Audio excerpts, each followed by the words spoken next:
Shalom Aleichem. Shalom Aleichem. Shalom Aleichem. Living life that pleases God. Living a life that pleases God. దేవుని సంతోషపెట్టే ఆ జీవితాన్ని జీవించడం దేవుని వాక్యం సెలవిస్తున్నది. The text is from Paul's second letter to Corinthians chapter 5 verse 9. కావున దేహమందును దేహం విడిచినను ఆయన క్రిస్తులమే ఉండవలని మేము అపేక్షిస్తున్నాము. అపోస్తలుడు కొరింథీయులకు 2వ పత్రిక 5వ అధ్యాయం 9వ వచనం సారాంశం. We make it our aim to please God. విశ్వాసగల జీవితం అనేది దేవుని సంతోషపడుతుంది.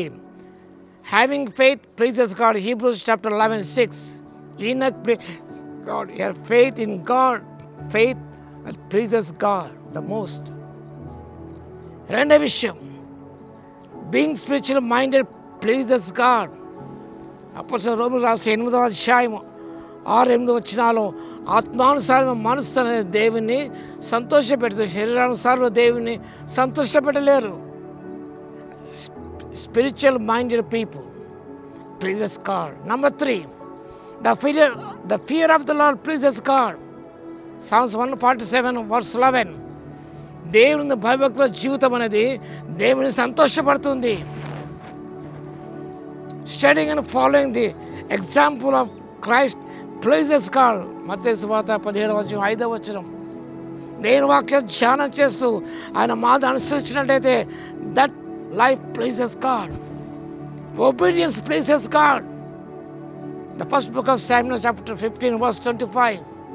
విధేయుల జీవితం అనేది దేవుని సంతోషపడుతుంది. Doing God's will pleases God. Hebrew పత్రిక 13వ అధ్యాయం 21వ వచనం. దేవుని చిత్తము నెరవేర్చడం ద్వారా ఆయన సంతోషం కలుగుతుంది.